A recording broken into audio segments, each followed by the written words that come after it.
రూపాయలు 5,000పై 20% చక్రవడ్డీ ప్రకారం 6 నెలలకు ఒకసారి వడ్డీ లెక్క కట్టే పద్ధతిన అయ్యే చక్రవడ్డీ ఎంత? Options ఏమిచ్చాడు?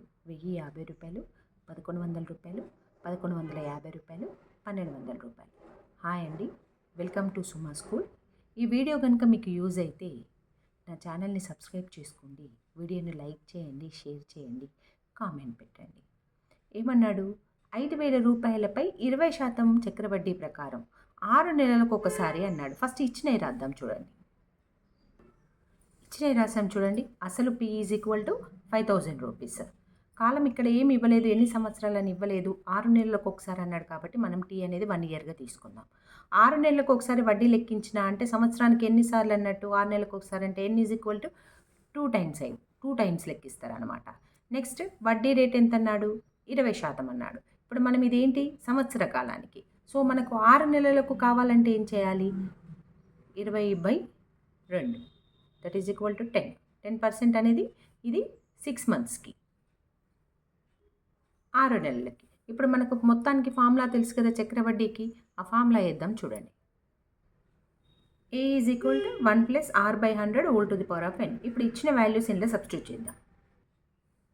P of 1 + r/100 (n). ఇప్పుడు ఇచ్చిన వాల్యూస్ ఏంటి? P ఇంతే కదా ఇచ్చింది.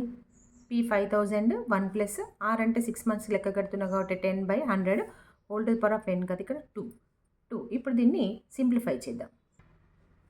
ఇక్కడ చూడండి, 100 ఇక్కడ 100 వస్తుంది. 100 + 10 110, 110/100 వస్తుంది ఇక్కడ, అంతే కదా. దీన్ని LCM చేస్తే ఇక్కడ 100 110/100 (² వస్తుంది. అదే రాద్దాం ఇక్కడ. చూడండి, ఇప్పుడు రాయండి. 5,000 × 110/100 × 110/100. ఇప్పుడు దీన్ని కట్ చేద్దాం. ఇప్పుడు కట్ చేయండి. ఈ 0కి 0, ఈ 0కి 0, ఇక్కడ 2 zeros, ఇక్కడ 2 zeros. ఏం మిగిలింది? 50 × 11 × 11 ఎంత వస్తుంది? 6,050. ఇదేంటి మొత్తం. కానీ ఇక్కడ వాడు మనకు ప్రాబ్లంలో ఏం అడిగాడు? అయ్యే చక్రవడ్డీ ఎంత అని అడిగాడు. సో చక్రవడ్డీని ఇప్పుడు మనం ఏం చేయాలి? మొత్తంలోకి వెళ్ళి అసలుని తీసివేస్తే వడ్డీ వస్తుంది, అంతే కదా.